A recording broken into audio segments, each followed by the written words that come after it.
Hello, YouTube Live. You have found Through a Therapist's Eyes before the mics go live and hot for the actual show that you get on Spotify and whatnot. We have unfinished business, y'all. This is Mr. John Pope. How are you? Hey, I'm doing well. Thank you. And Miss Victoria Pendergrass. Hello. Sure you're okay today? Yeah. You were worried about me, actually. I was worried about you earlier today. You were like radiating stress A lot going on, man. and overwhelmment. A lot going on. I'm not able to make it an announcement yet, but we have a new addition to Metrolina Psychotherapy. That would make it sound like a birth. The parent company of Through a Therapist's Eyes, really. So that's going to be kind of cool. More on that to come. But we have unfinished business because last time we didn't get past the first question of our content. Here's to hoping today it goes better. It went really well, I think, last time, honestly. Because it was, and I anticipated it. It was funny because I even said, like, look, well, I'm rambling now. We're going to cover the actual intended from last time, estranged relationships, how you recover them in an addict's recovery process. It's a kind of a not really talked about topic as much. It's a little bit of a piece of the addiction world that we really don't cover and really need to. It's a little bit of a long-term issue in recovery, but I'm excited to talk about it because I've been dealing with it in my therapy sessions this last couple of weeks. So pretty cool stuff coming here. Excellente. Have you had a busy day or no? No, well, Because you seem busy too. Or yeah, it's busy busy in your differently. brain. Is that what it is? Yeah, busy in the brain. I decided to get decaf coffee, or actually half calf, to show off the merchandise, and I wanted coffee. Yes, at Yeah, you 6:30. the brim. That was pretty stout, wasn't it? Yeah. So off we go when we're ready, Neil. He's typing. I taught a kid today how to always give a great high five. Oh, for real? Yeah. What's that mean? You know how to do it? Well, To give a great mean- high five every time you stare at their elbow. And if you give a high five, if you stare at their elbow, you'll hit their hand every time. Yep. what? Yeah, You've heard this too, Neil. it is true. So gonna try that. Tried it, and he like smacked down, great high five. He was like, "Oh, it worked." It's like, "Yeah." Cool. When do you stop looking at the elbow? After you touch their hand, you just look at the elbow. That and you just give a high really, five. somehow that sounds perverted.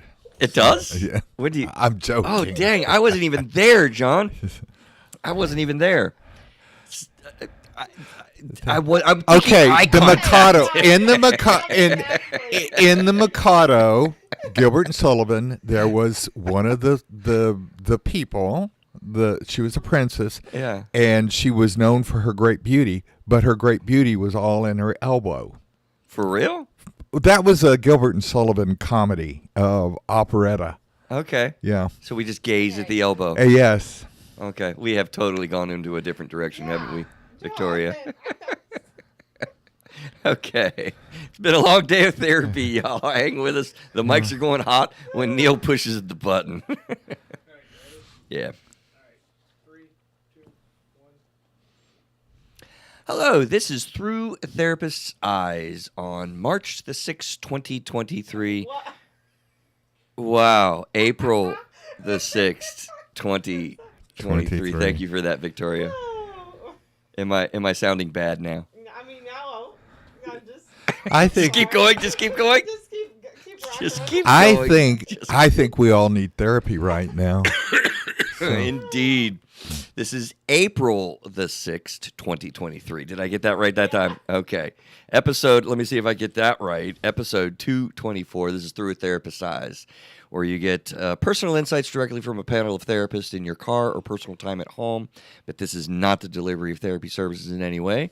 Contact at Through a Therapist's Eyes is the way to contact us.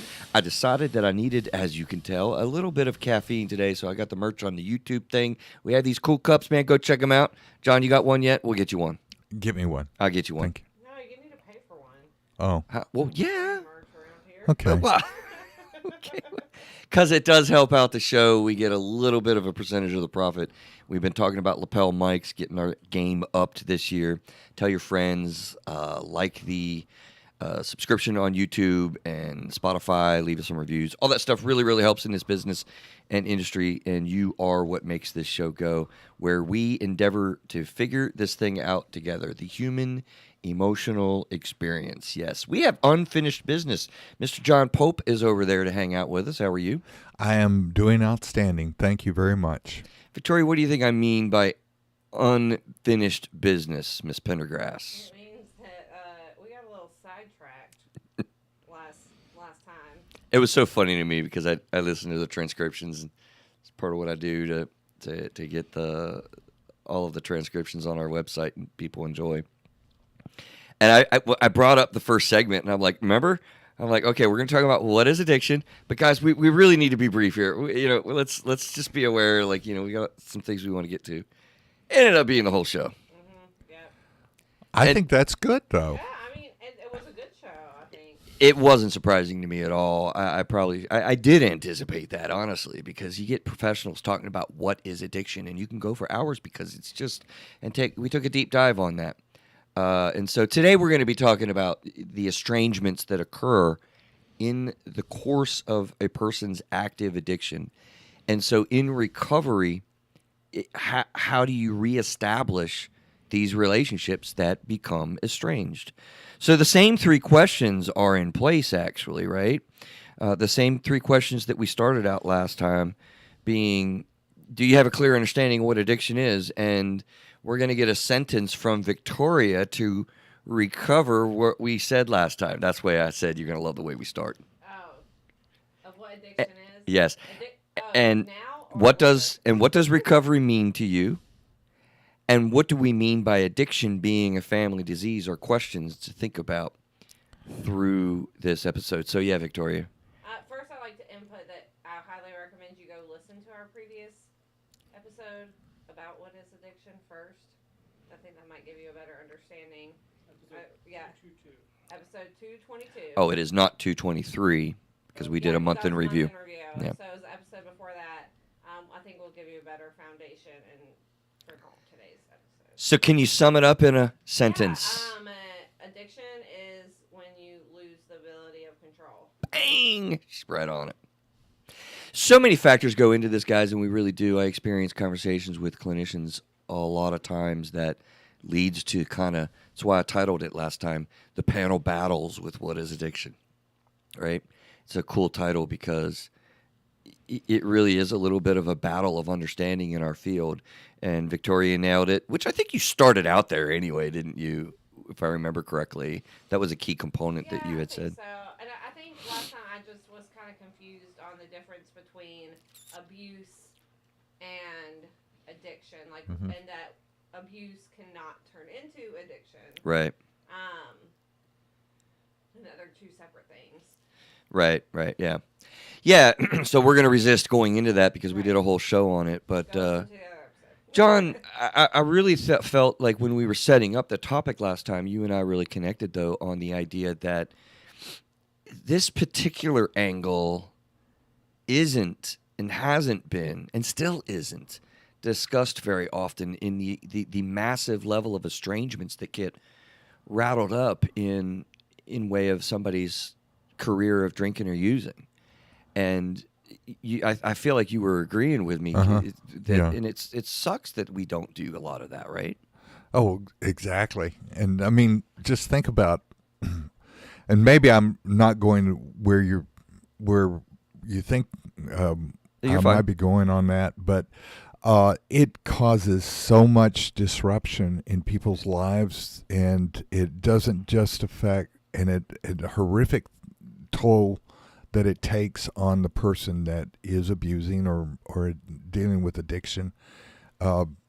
It can cause so many disruptions and costly, but it also affects one's health and family health and relationships, and costs billions and billions of dollars for people. It's dramatically impactful.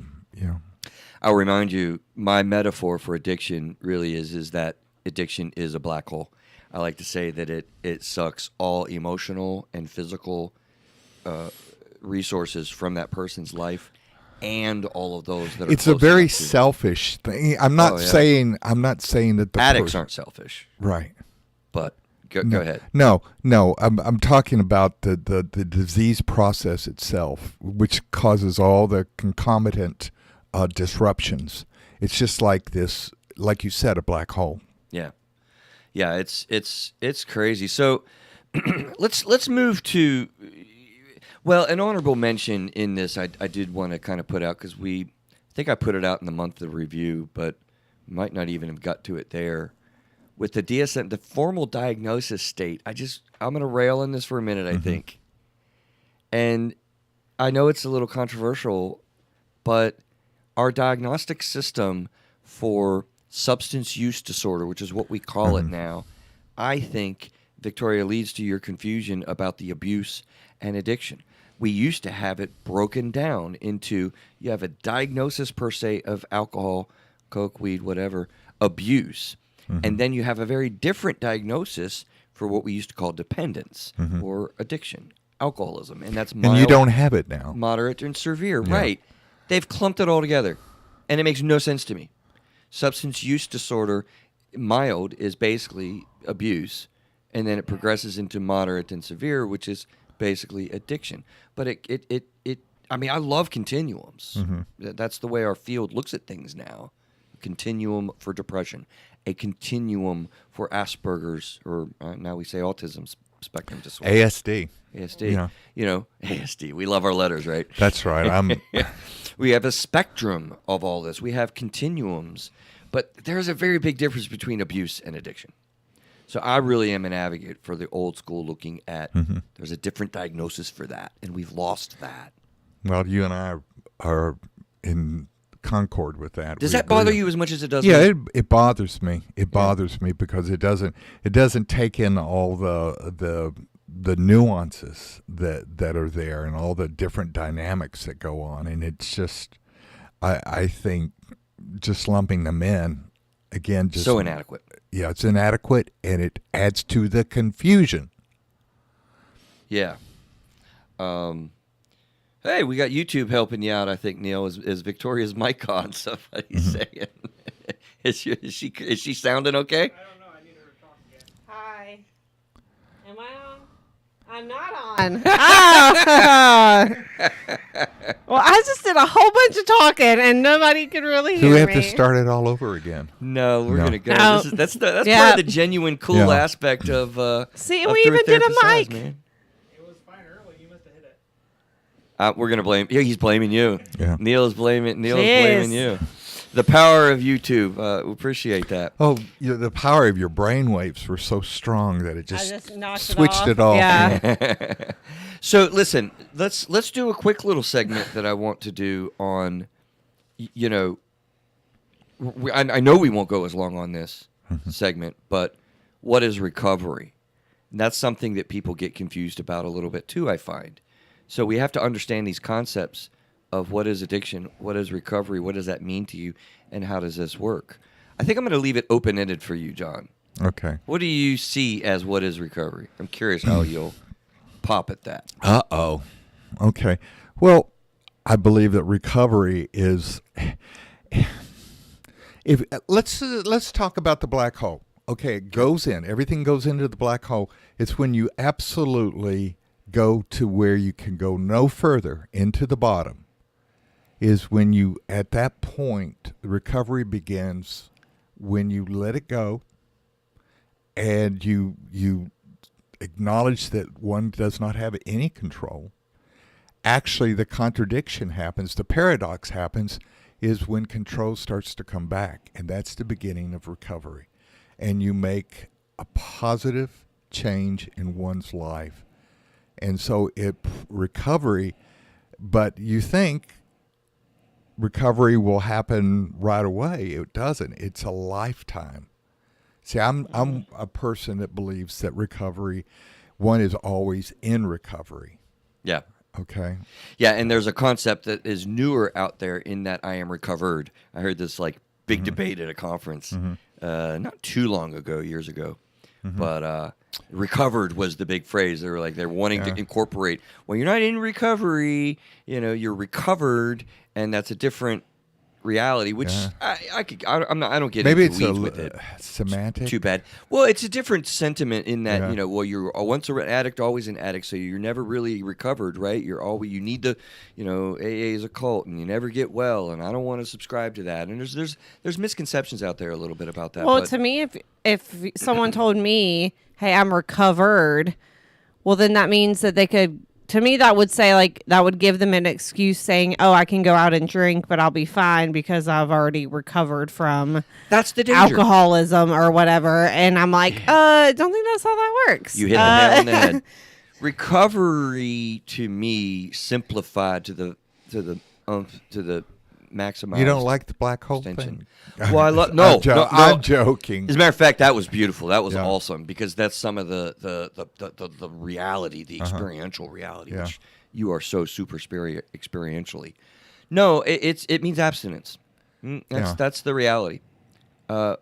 We really kind of see that recovery from drinking or using, unfortunately, really kind of relates to abstinence because of, Victoria, exactly what you said. Yeah. The whole nature of the addiction issue is a loss of control, and we have not found a way to go back to control. It doesn't happen for the person. Yeah. And people have tried over and over and over again. It breaks my heart that I've seen people try to buy into this, try to believe this. And I've seen programs come and go that have advocated for a return to controlled use. And when you have addiction... That was the old RAND study. Yeah. You remember that from Okay, about go with that.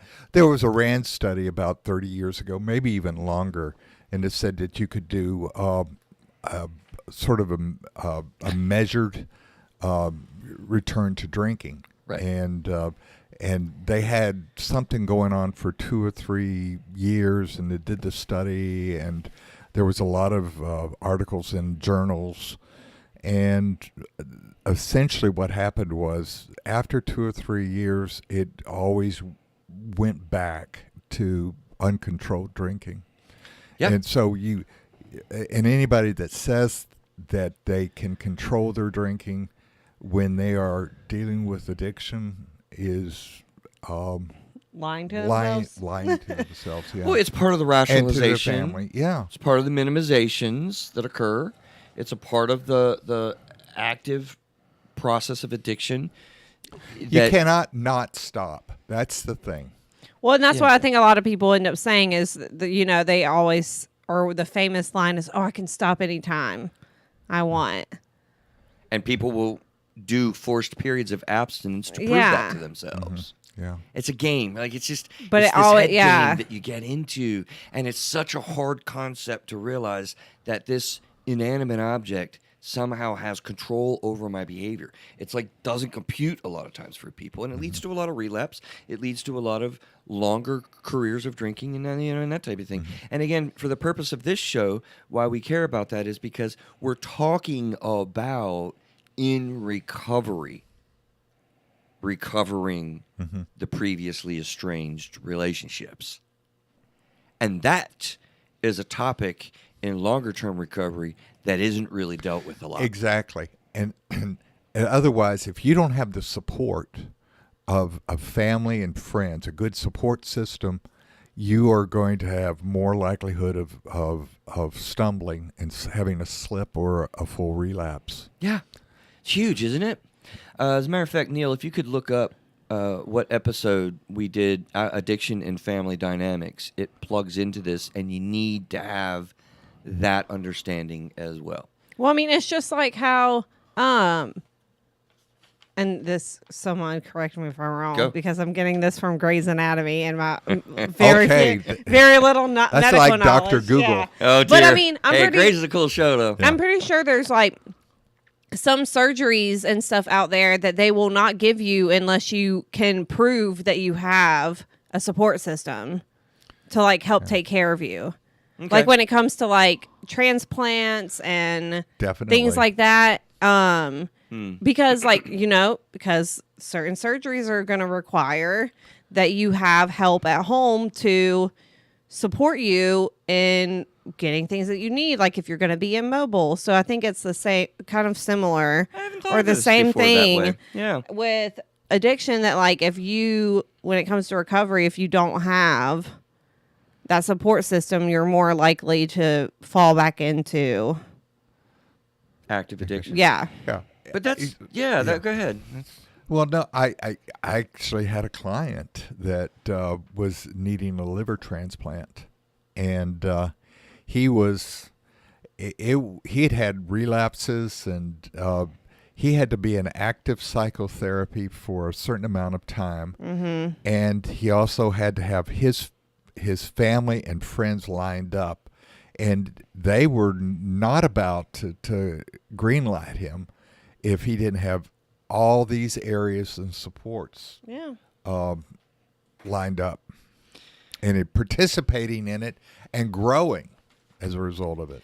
You know, it's just interesting because I haven't really thought of that before in the way of, I mean, we're not talking about it being a requirement of treatment, but you know, that's a strong. How about like a strong suggestion if you're going to engage in, you know, treatment or as a part of your recovery. Anyway, it's a cool thought. I hadn't thought of the correlation between medical care and not. I'm not sure which one it is. There's a bunch in there early, but I'm not sure which one it is. We'll have it in the show notes. Yeah, we'll have that in the show notes. It's addiction and family dynamics. I know I did that with Craig early on in the history of this show because we drive through. You remember, John, the characters of the family dynamics with alcoholism as a family disease. You got the episode 60. Yeah, episode 64. I knew it was pretty early on. So all the way back in episode 64, you get a real good list. If you remember, John, you get the addict, you get the codependent, and then you've got the family hero. Right. And you got the family scapegoat and the mascot and the lost child. Like, that was very early on in my days when we I ought was to do that again. Oh, you want to do that again? Yeah. I'd love to. Well, listen to episode 64. No, I'm just kidding. No, I will. we can I do will. that because that's worth repeating the content because I'd love to hear your thoughts about that and how that plays through the rest of your career because I don't hear many people talking about that. And here's the thing. Family dynamics with addiction are actually oddly, Victoria, they are kind of predictable. Yeah. And there's not a lot of factors and issues in all of mental health and substance abuse because we're talking about emotions and feelings and stuff that have that level of predictability to it. It's one of the things that's so cool about Gottman with emotion-focused therapy.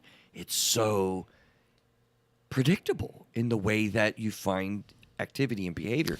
And this is the same thing with family This dynamics. is kind of a meta question. Is in your opinion, is it that there's something innate in us that because we're kind of designed to be social creatures, that we will end up in similar relationships, that there will be the hero, there will be the codependent, there will be the identified patient, so to speak. Oh, that is so cool. And so, in other words, it's not a. And so I'm talking about a philosophical Yeah, dumb that aspect. down for me for a second Okay. while I think because All right. because I think the answer is yes, right? Yeah. Well, yeah, that was who was doing that? It was Hegel was talking about categories, Yeah. and that language, for example, is a category, and everybody that's human has this ability and will develop something somewhere because it's innate in us. And so this would be another, or Kant rather, I apologize. But it would be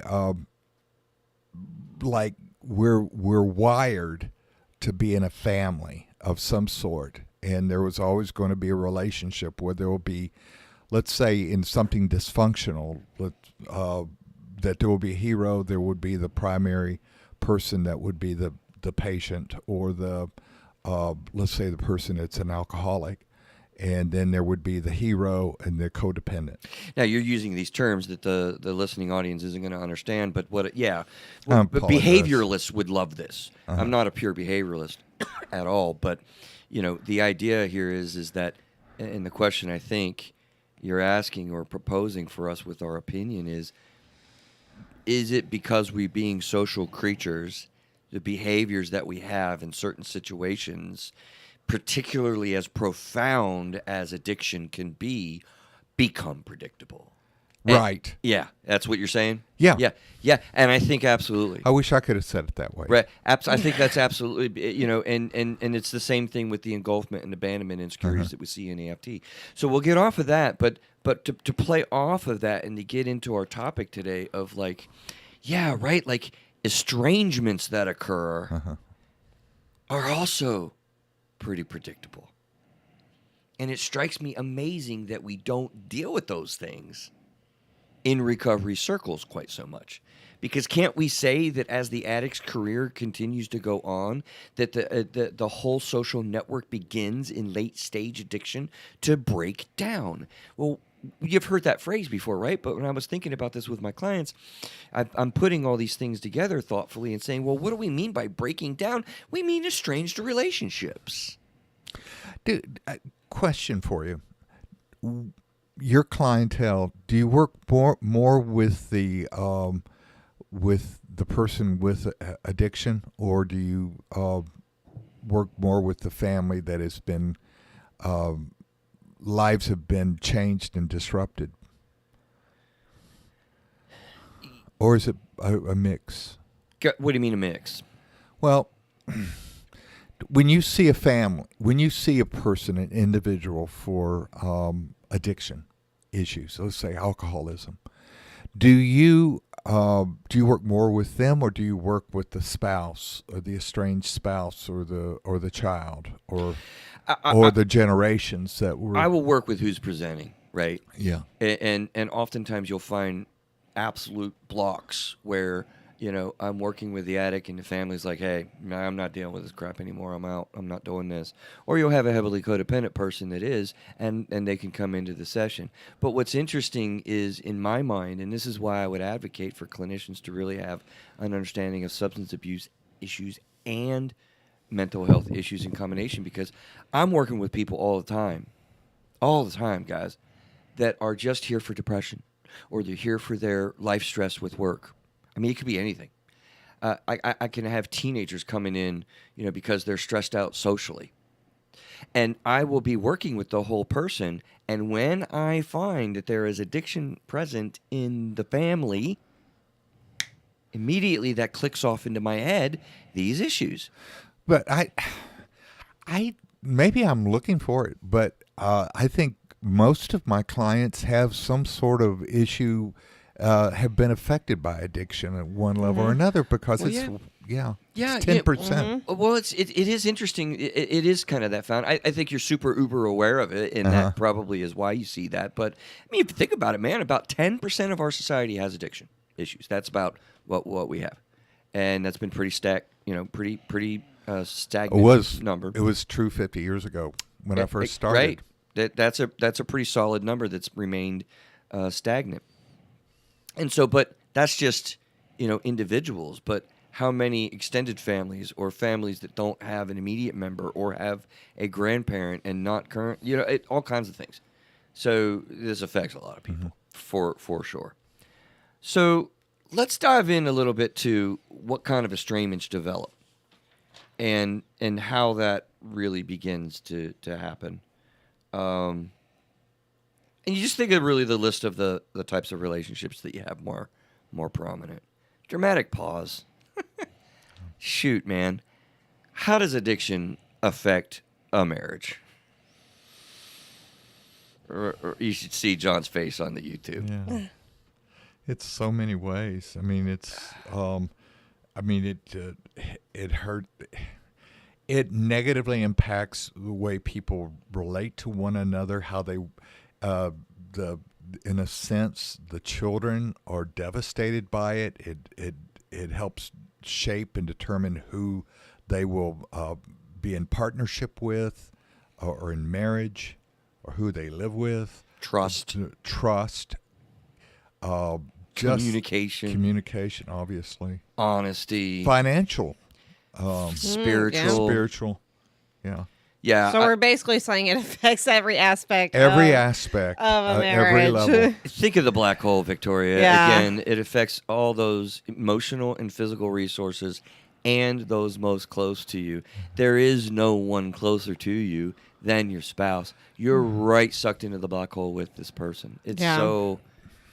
And I'm thinking in terms of the children and the grandchildren sometimes because they will find mates that they'll be, for whatever reason, will have a mate that may have issues with addiction.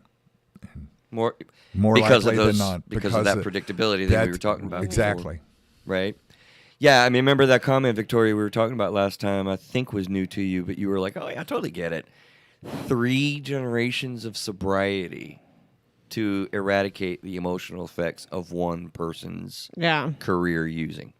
It's amazing. And that's with them actively being sober. And being aware of, or non-addiction, like, of being aware of the impact, but, and then think of how easy it is for it to, like, slip up and start all over again. Yeah, I'm thinking of a couple that I was working with a dude who was in recovery with cocaine stuff, and I never got to meet her, man. But his wife was so amazing. So I will make the plea or make the notice out there. I've long held the belief that there are reasons for divorce. I detest divorce. It sucks. It's a tough thing. It's so invasive in people's lives.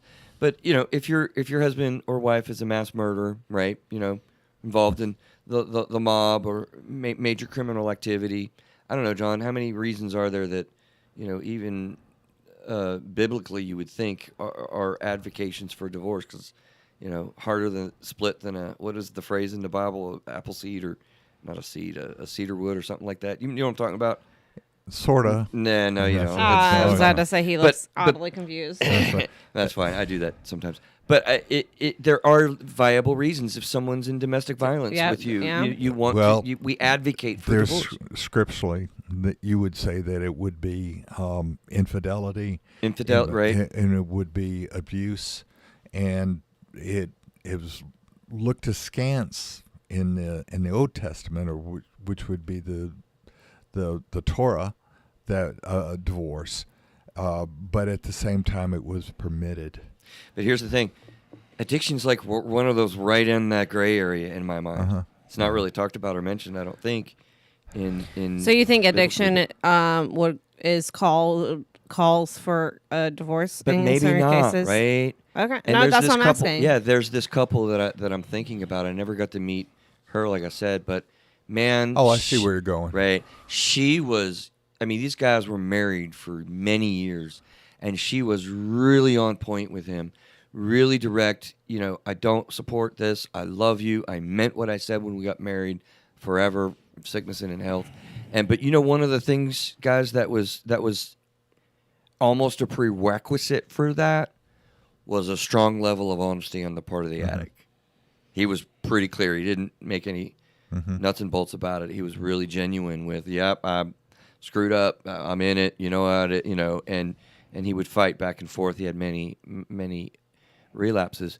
But boy, he's doing well now. And they've had a great marriage all the way through his addictive process. So it can be done if you're hearing this and wondering, can I sustain this? But it's be predicated because she said something very salient, and that was... There are characteristics that we need, though, to be well. Yes. Right. And sometimes there are spouses or partners that it's for their own health. They could not stay in something. Absolutely. Yeah. Right. I'm always an advocate for, or not just me, hopefully all therapists out there, are advocates for their patients' mental health and whatever is going to help their mental health. So, like... Is that what you're implying? That's what I'm implying. Is that like, But let's just say we have a wonderful, there's certainly no perfect world. Right. Or anything of that sort. But it would be absolutely wonderful if, let's say, the person is an addict. And the whole family, in a sense, is having to deal with addiction because, in a way, they're also... whether they want to or not, they're drawn into that black hole of addiction. Right. So in a way, you could say that they may even be addicted. They have to be They have to be retrained and relearned and have self-awareness of how they might play into the addiction itself of their loved one. And in a perfect world, in a wonderful world, that people would be participating in the recovery, and that the addict doesn't have to do this alone. So I wasn't ready to transition yet. I'm sorry. No, don't be sorry, because it's a perfect lead-in to the biggest highlight of this particular episode. Yeah. So write this down. Make this a quote. Understand this reality. If you're listening to a show about long-term estrangements, long-term recovery, and estrangements being recovered, the non-addicted person has got to do their own recovery. Right. Yes. Right? Yes. It will not happen very well if the non-addicted person doesn't. But you could see that this is where a lot of stress happens, is because as the addicted person begins that recovery, if the non-addicted person doesn't do the recovery, that person will want to stay in that sphere of the image or the shadow of the addiction that brought him there to that place. And so that person has to be able to say, I've got to grow. I've got to recover. There's got to be recovery on the non-addicted person's part when you have an estrangement with a person that has addiction. Yeah.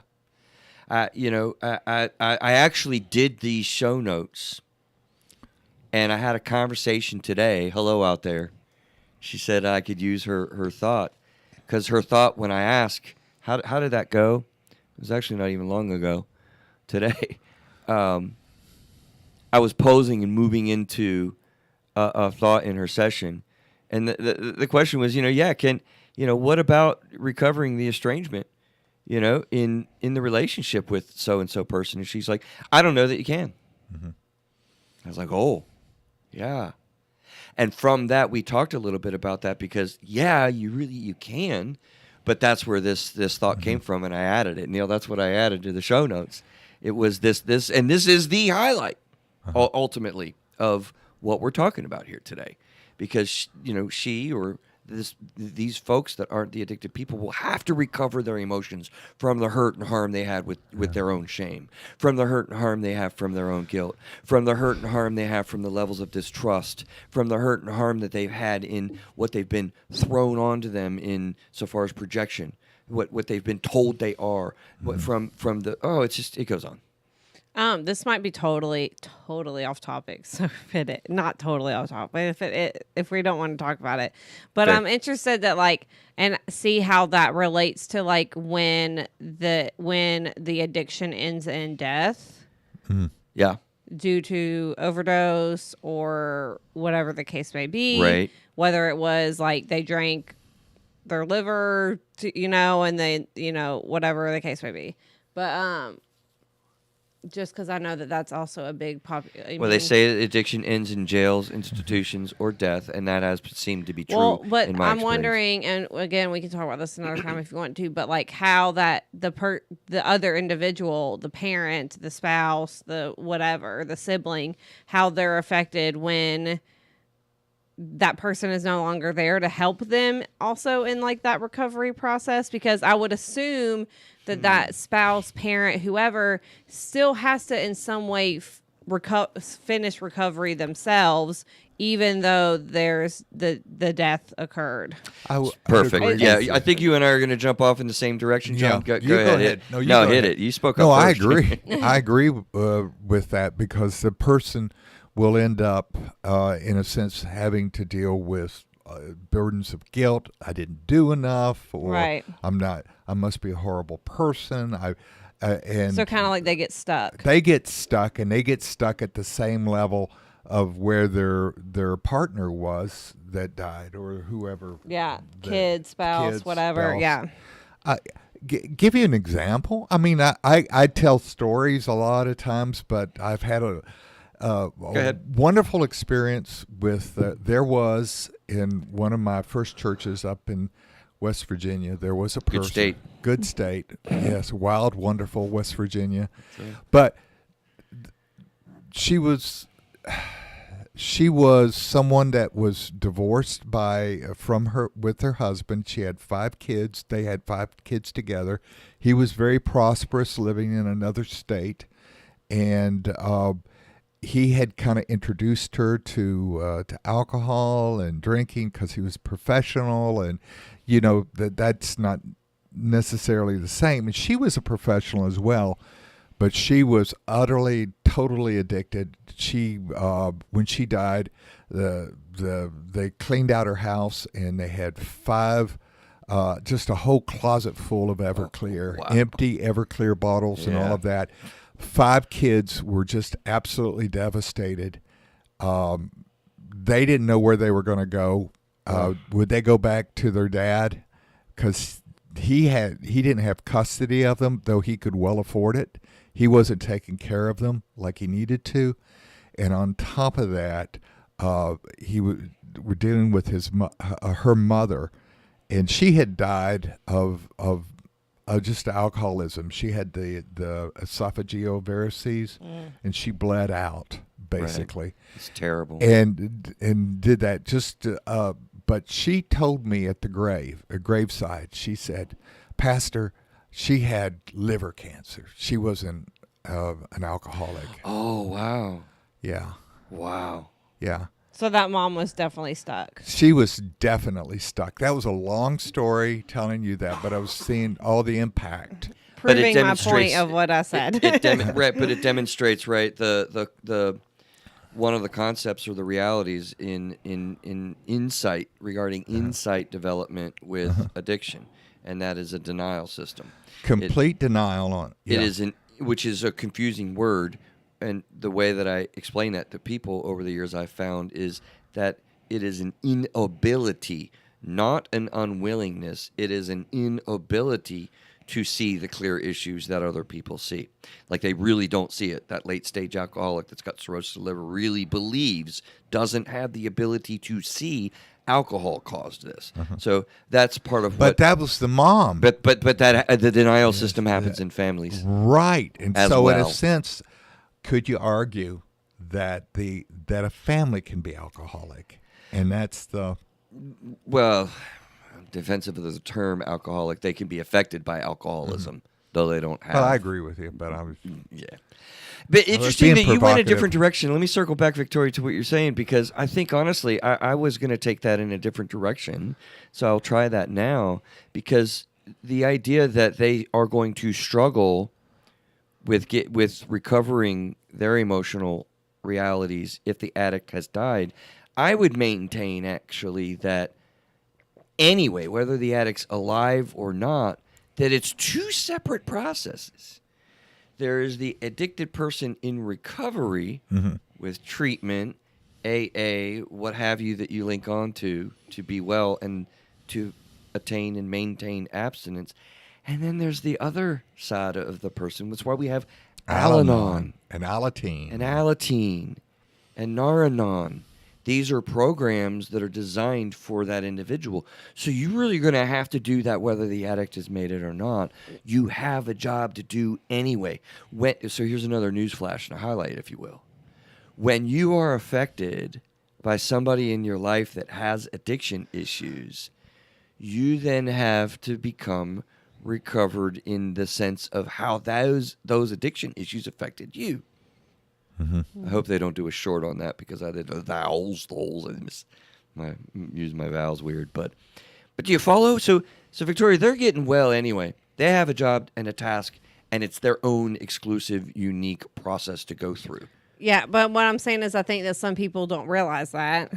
A lot, yeah. And so then when the death happens, they miss it. Yeah, or they get sucked. That just throws them all off course, and then they don't know what to do with themselves, and then they get like sucked into this. It's been trauma, yeah, and they don't know they've been traumatized, which is what you were talking about, John. Yeah. Right. How many times do we have trauma, sexual trauma, physical trauma, whatever, and the person hasn't even categorized that or realized that, holy crap, I had trauma in my life. Yeah. Yeah. Can we say that if you have an addicted person so closely in your life that you're probably going to have trauma? Probably. Probably a fair Yes. statement. Yeah. It's a traumatic reality. Yeah. Yeah. So, okay, well, let's go into a little bit of so what do we do? These estrangements are going to happen. I didn't finish it, but I will now. Like children with their parents, and then even friends and colleagues. There's all kinds of different estrangements that occur in fractured relationships as the active addiction goes on. Even neighbors, for instance. I mean, I have a client that has a neighbor who they're concerned has alcoholism, and they're like on guard. They had a friendship, and that friendship is broken. It's estranged. So this affects a lot of relationships. Obviously, the closer the relationships, the more profound impacts. But what do we do, guys? So you've gotten well.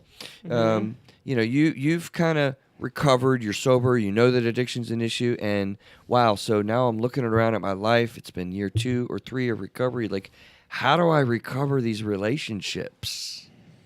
What do I do? Right? That's the component that not a lot of people talk about. Let's talk about it. Right? So one of the things that's an easy starter in my mind, Victoria, you know anything about the 12 steps or much about AA and whatnot? Yeah, I mean, and part of my addictions class in undergrad, Yay. or not undergrad, in grad school, is we had to go to an AA or an NA meeting. Celebrating right now. And I was lucky. We went on like hot dog day, and then like me and my roommate. You And, went to an open meeting though. yeah, we went Probably, to an open meeting. I mean, because yes, there's closed meetings and open meetings. Yeah, we're gonna leave that a mystery for now. Yeah, but I mean, self-explanatory. I feel like, but I mean, I know I can't recall every step, but I know like basic steps like making amends, things like that. And you got to work the steps, and Yes. that says a little bit of expenditure of effort to do that. And the idea is that you can't jump steps. You can't. Right. You can't. You need to follow them. Right. Follow them, and you can't In order. say you've actually done this when in fact you have. So remaining honest and truthful about your Exactly. Yeah. So you hear us alluding to the step work. Listen, I have found, and I'll make a statement again, I've said it on the show, AA is what works best for most, though it's not the only thing, the only route to gain recovery and whatnot. You've got the. It's sitting right up blue, there, don't you? The blue book. The big book. The big I mean, book. yeah. Yeah, that's there. Right. And, Wait, what? In the big book of AA it's the big book. Yeah, it's Says the Alcoholics Oh, I Anonymous. see it. Okay. And it's got some age on it. As I said, that looks rather aged. It's got some age on it. For a reason. I've had it for quite a little while. It is what works best for most, and when you engage what is called 12 steps, it's a process that you go through, and then you redo and redo as you need to throughout life, but it really does magically manage a lot of these aspects. it has slogans, but I mean, like it works if you work it or They're- turn it over. I but love you the know, mottos. those mottos are shortcuts that actually help you say, okay, well, I might be tempted, I might be in a sense helps the cognitive functioning right. of a recovering and it turns person. the switch on. Yeah, and I love all the slogans that Easy does it one day at a time. It works if you work it. I mean, there's so many of them that are so cool. But the thing is the point that I'm trying to make here is that in that recovery work, it does deal with estrangements. Step 8, if you will, Victoria, if I'm correct, is making a list of all the people that I've kind of harmed or hurt, and then 9. We actually make amends to those people at times when it doesn't cause harm to those people. Real quick story that a person told me early in my career where they were doing this, part of the process of recovery. and part of what they deemed was important was they lived in an apartment complex. And the loud parties that they had, sorry, I've got allergies. Ugh, that's what. Non-clear voice. Anyway, they had parties, they had loud noises at night and all this kind of stuff. And they thought, well, I've really offended all these people. I've harmed all these people. I want to go make amends. So he went knocking on the door, one after the other, one after the other. And he's like, hey, I'm so-and-so. I live down there on the second floor, apartment 235. And I'm just going around to tell people, like, listen, I want to make amends. I want to apologize. I think I was difficult late at night and caused problems. And I'm in recovery now. I have a problem with alcohol. And that's part of what was going on with that. And I'm just taking responsibility for this man. And, door after door, he would say this spiel that he developed. And door after door, he's like, oh, well, that's cool, man. No, I appreciate that. Good for you. I'm really happy for you. That's awesome, man. I love to hear that. And it'll be cool not to have these crazy sounds at night, too. I wondered what was going on, or whatever. Their interaction after interaction. Well, finally, he came to a door, knocked on the door, gave his spiel, and the guy looked at him. He's like, you know what? You were an asshole then. You're an asshole now. I don't give a rip about what you're doing in this recovery crap that you're talking about. Don't ever talk to me again. Boom. Right? And he's like, well, what do I do with that? Huh. How do I handle this? Now, this is an estrangement, if you will. Yeah. That is not recovering in the long-term recovery process, and that's okay. You let it go. Right. Because you have done what you're supposed to do. Right, I was going to say the same thing. I recently, right on it, that I recently heard that, we also talk about control and what we don't have control over, but the step is for what you have to do. Right. The step is not saying that the person has to follow the amends or be in agreement with them, but as long as you do your part in at least reaching out and trying to making the amends on your side. Well, what's funny is, and I just connected these two thoughts honestly in real time. I haven't thought about this. But follow, right? I follow everything you just say. But remember the highlight of our show a little bit ago? Does this not apply there? If there is an estrangement with somebody that is addiction in your life and in recovery, you're going to recover that estrangement. The non-addicted person has got to do their part too. Yeah. They've got to be in recovery of the harmful effects that they've experienced. Arguably, we could say that particular neighbor didn't. And that's okay too. That's okay. I had a colleague. It just came out of the blue, and as we're talking about this, I think he was doing a recovery act with me.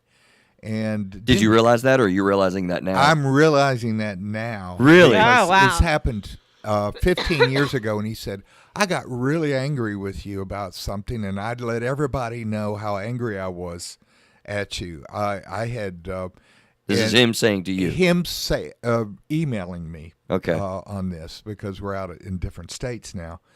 And he said, I was a jerk. I was an A-hat, and will you forgive me?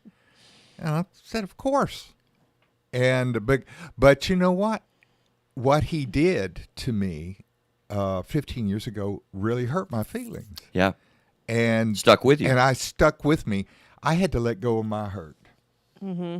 And you're realizing now, yeah, in hindsight, as we're having this conversation, that may have been what he was doing. He was going through the steps. Here you are. Steps.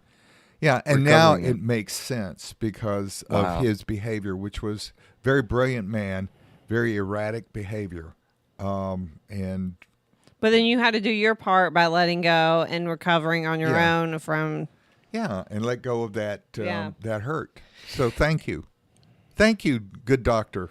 If he's listening, right? Yeah. If he's listening out there. And, he was a professor. Well, so I didn't plan this, but it occurs to me as well in this process of recovering from the estrangement in a relationship. There's a long-term perspective that really needs to be had here. Whether it's a long-term perspective with marriage, whether it's a long-term perspective with a collegial relationship, such as thank you for sharing, John, or if it's a long-term perspective in a living circumstances. If you're in recovery and you're figuring your stuff out and growing, there's a long-term perspective that you need to have with other people that are catching up with your vibe. This is years later, you just caught up with his vibe. Yeah, exactly. And that it's worth it, because when you get those estrangements, and I hope you have a chance to talk to him again someday, because when you recover those estrangements, and in recovery relationships reattach and you re-engage and you get that rekindlement that can occur, if that's a word, rekindlement, it's wonderful, isn't it? Mm-hmm. And it's just amazing, and it's an amazing part of recovery. Here towards the end, I'm going to give you a story of a guy that we were working with that was on our show that shared that in active real time. I'm going to leave that as a teaser. Let's go on a little bit with trust, and directly dealing with trust in these relationships is going to be a huge component. Now, we do that anyway with recovery and good, healthy therapy work and whatnot, but it's such a huge factor that you're going to need to kind of realize, it's going to take a little bit of time for others to trust you. Okay. I do this in therapy all the time. So I can't do it. This is audio or YouTube. I guess I could pull my whiteboard out. Wouldn't that be fun? It's over there. Huh. Don't do it. Don't do it, Neil. Don't grab it. Chalk talk. Yeah, there. I love that. That is an old school movie in addictions field. If you imagine this whiteboard that I have here in a square, and I'll draw a line. Solid means actively using. Dotted means recovery. Actually, I usually do it. I do it the opposite. Dotted means that it's active use, and solid means, wow, you're solidly in recovery and you're sober. So an addict's life is kind of like, dotted, okay, a little solid spot, dotted, solid, dotted, solid. And through the progression of your disease and your addiction, family members, parents, if you will, are looking at the kid. Hey, yeah, you're using. Oh, yeah, sure, you're sober. Oh, wait, you'll get sober again. Oh, you did, you didn't, you are, you aren't. God, it's such a dramatic process over the years, right? But what happens is, in this line, dotted, solid, there's a horizontal line that is clear in your mind that you're sober. You get it. You're really real this time, because it's in you and you know what you're doing, and it's going to be a solid line there out. But if you look from this solid line that goes horizontal, the other person has watched the dotted, solid line, right? And they have no idea what's to come after this horizontal line, clear in your mind, you're sober. They've seen this solid line before. They don't know whether it's going to be dotted or solid until it's solid for a really long time. It's going to feel like to the addict. Yeah. Let me say that again. They don't know when you're really sober. They don't know when they can trust that sobriety. So to you out there, the addict listening to this, who wants very much to reestablish these relationships and recover from these estrangements, it is going to be much longer than you anticipate other people trusting, buying in, seeing and feeling and experiencing you're now sober. There's a spiritual resiliency that I think that the alcoholic or the addicted person needs to do, and that is that you're going to be in it to win it, to stay with this, even when you feel rejected over and over again. And you will. And you will. But there will be a point where there will be a congruency with the people that you love, and that those people will stand with you, and they will begin to trust. And it may not be perfect. It won't be perfect, but there will be an increase. But, John, you don't understand. I've been trying to deal with this. I'm an addict. I'm in recovery now, and my kids are just, they won't talk to me. They haven't talked to me for years, man. I don't know what you're... I hear that story. Yeah. What do you say to that guy? Oh, gosh. I think one of the things is that they realize that person realizes that they're not alone in this, that other people have been on this journey, and that's why it's important to have a fellowship. Right. Is to be able to sense that you may not be feeling strong at one point, but there'll be other people that can gather with you and help hold you up. Thus, the term that I love, spiritual resilience. And we don't mean anything religious by spiritual. This is a human connection with other human beings, which together we can do what we cannot do alone. And yes, ma'am, yes, sir, the addicted person, your kids can come around. It may take years. Okay, that's fine. But the long-term resiliency and spiritual resiliency that you talk about, I've seen it happen over and over again. That's why I know this is the case. That's hope. Totally too. hope. Yeah. Totally hope. So another big factor is this level of honesty. I mentioned that earlier. I really happen to feel like in the spirit of active addiction, when an addict is able to remain honest even in their using days that they're using, that is a huge pre-marker. It makes the prognosis of relationships way better if you do have a level of honesty about that. And there are people that do that. They're like, look, I'm a drunk, I'm drinking, I'm sorry, I don't know what to tell you. Well, that's great because I know what to expect. I know what's going on. You're being honest. Right. You're being honest. Billy Joel, honesty. Yeah, go ahead, sing it, break out. Honesty means so much to me. Anyway, just coming out Billy of Joel. rehab, a person goes and gets sober, and then they come out of rehab. When folks in the family have been a part of that treatment, it facilitates, and we now know this in the field, the recovery of those relationships. It breaks down the hesitancy, the fear that supports this estrangement, right? Codependence. Oh, how can we not mention dealing with estrangements if we don't mention codependence? Victoria, what do you got on that? Do you deal with codependency a whole lot? Because that's a substance abuse field concept. Mm-hmm. No, I mean, obviously some, but no, not a ton. Yeah, an area of growth. Yeah, probably. How do you have a quick way of laying out codependency, John? Because I have like a 3-sentence thing. No, you'll do better than I am, but I it's one of those things that you know it when you see it, you hear it. Yeah.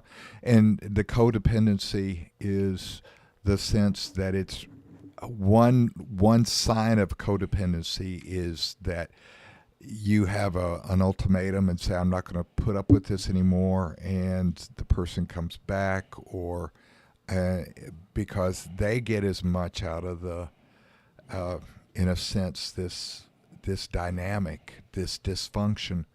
There's the codependent, as in terms of, let's say, the addict does. So, yeah, my 3-line thing to understand codependency that cuts to the chase is a codependent person tends to be what the other person is. So if the other person is well, then I am well. If the other person isn't well, then I am not well. So my goal, effort, behavior is directed at making you well so that ultimately I will be well. That, in a nutshell, is codependency, right? And that needs to be dealt with, right, if you're going to deal with an estrangement. Because codependence, just as much as addiction, will block and destroy. Well, effective and here's relations. the other thing, and there's a lot of relationships where the person says, well, I'm going to leave you, and the person finally has that awakening and comes to her senses or his senses, starts recovery and begins an authentic recovery, and there is almost gets back integrated back into the household, and there seems to be a sabotaging of that from the person that had been wronged so badly or had lived in that dysfunction, right, but was not addicted. Right. Absolutely. Cass says on YouTube live there, yes, so important. I don't know what that specifically you're referring to, Cass, but listen, this whole thing is important. I can't tell you how much my therapy experience revolves around the estrangements that people experience in their families, with their parents, or with their children, or with their friendships that are all blown up, or the friendship that they lost because their friend fell off into some world that we now know as being addiction. Man, the carnage shows up all the time with people that present to me in a therapy experience for anxiety, or for wanting peace in their mind, or for, as I said, all sorts of random therapy presenting topics that has a lot to do with these terrors and traumas that occurred with addiction. It just happens all the time, John, in my mind. I just see it. I see it all the time. even with totally non-addiction seeming issues. We deal with this in therapy a lot. Oh, I agree with you on that. Yeah. And if you don't have substance abuse training and awareness, you will miss it. You will miss it. And you will miss the direct opportunity to do a lot of healing in these people's lives. Closing thoughts, and I want to tell you as an example of what happened in one of our show participants. Closing thoughts, comments. Victoria, how are we doing in your mind? I know you're quiet over there, probably soaking everything up. I know you are. I'm just listening. I see your wheels turning. I really do. Yeah, rolling. Usually when I'm quiet, it's because I'm thinking of my own patients and clients and how this directly relates to people that I already work with. But yeah, I mean, I don't know. I don't know Gotcha. what to say.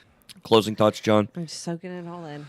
No, I think that in a hopeless situation, what seems to be hopeless is ultimately not hopeless, is that there is always an opportunity for recovery. And even if there are estrangements, and it may take a lifetime for it to be recovered, the relationships, but it is something that can happen and will happen. Mm-hmm. And have faith. It can actually happen quickly. Right. Really, quickly.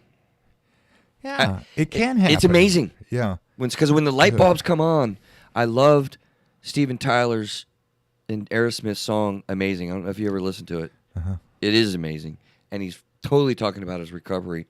I used to play it over and over and over again in the DUI class, right early for my career when I was learning about addiction. And in that line, there's a lyric that goes something like, and when the lights come on, it's amazing. Like, it's all different. And so this can happen quickly. And you can reinterpret everything that happens as a result of that. Wide open. Yeah, it's wide open. Listen, we were doing a show. I don't know what episode it was. It was like episode 5 or 7. Honestly, it was very early on. And we had this guy named Jim Abley on. And Jim, I hope you're listening to the show, buddy. I need to look you up and see how you're doing, man, because he came on our show. I forget how I met him. Oh, he sold me a roof. That's what it was. So he was doing roofing, right? And I'm just talking to people. I always got my scanners on, and I identify things. And he brought it up. He started talking about his recovery, that he was in recovery. He's like, hey, man, you should come on a show, man. That'd be really cool. We could talk about what your experience is, what addiction is, that type of thing. He's like, oh, man, I'd love to do that. He's like, that'd be awesome. And so we went in and we talked about his life and his progression. And, as the show is, we're pretty genuine. It's not so scripted. And he was talking about how his weed addiction was so strong. I mean, weed was his drug of choice, and a lot of alcohol too. He was living in a garage, and life got pretty rough for him. He lost his wife and kids, and now he's in recovery, and we talked about what that was like for him and what he was doing.